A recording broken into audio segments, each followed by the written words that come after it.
Hi అండి, welcome to my channel. ఈరోజు మంచి రెసిపీతో వచ్చానండి. నేను రాజ్మా కర్రీ చేసి చూపించబోతున్నాను. ఇది చపాతీలోకి చాలా బాగుంటుందండి. ముందుగా రాజ్మాని శుభ్రం చేసుకొని కొంచెం ఉప్పు వేసి ఉడికించానండి. అలాగే ఇప్పుడు కడాయి తీసుకొని ఆయిల్ వేసుకున్న తర్వాత కొంచెం మసాలా దినుసులు వేసుకున్నానండి. ఒక బిర్యానీ ఆకు, కొంచెం సాజీరా, 2 యాలకులు, 2 లవంగ మొక్కలు, చిన్న చెక్క వేసుకొని ఫ్రై చేసుకున్నానండి.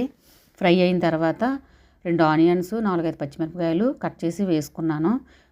కొంచెం ఇవి వేగా ఫ్రై అవ్వాలంటే కొద్దిగా ఉప్పు వేసుకోవాలండి, రుచికి సరిపడగా. ఇప్పుడు అలాగే ఒక చెంచా అల్లం వెల్లుల్లి పేస్ట్ వేసాను. అది ఫ్రై అయిన తర్వాత ఒక 2 టమాటాలను పేస్ట్గా వేసి ఫ్రై చేసుకోవాలి.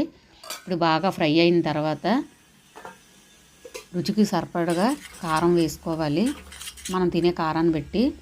అలాగే ఒక అర చెంచా గరం మసాలా పొడి, ఒక అర చెంచా ధనియాల పొడి వేసుకొని బాగా ఫ్రై చేసుకున్నానండి.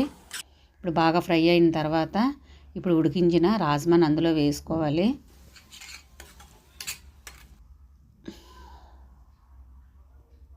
ఇప్పుడు బాగా కలుపుకున్న తర్వాత కొంచెం వాటర్ వేసుకొని ఉప్పు కారం రాజ్మాకి బాగా పట్టేలాగా లో ఫ్లేమ్లోనే ఉడికించుకోవాలండి. ఇప్పుడు కారం ఉప్పు సరిపోయిందో లేదో చూసుకోవాలి, సరిపోకపోతే వేసుకోవాలి. ఇది లో ఫ్లేమ్లో పెట్టి ఉడికిన తర్వాత కొంచెం కొత్తిమీర వేసుకొని కలుపుకోవాలండి. అంతేనండి, ఎంతో టేస్టీగా ఉండే రాజ్మా కర్రీ తయారయ్యిందండి. ఇది చపాతీలోకి చాలా బాగుంటుందండి. Thank you for watching. Please like, share, subscribe.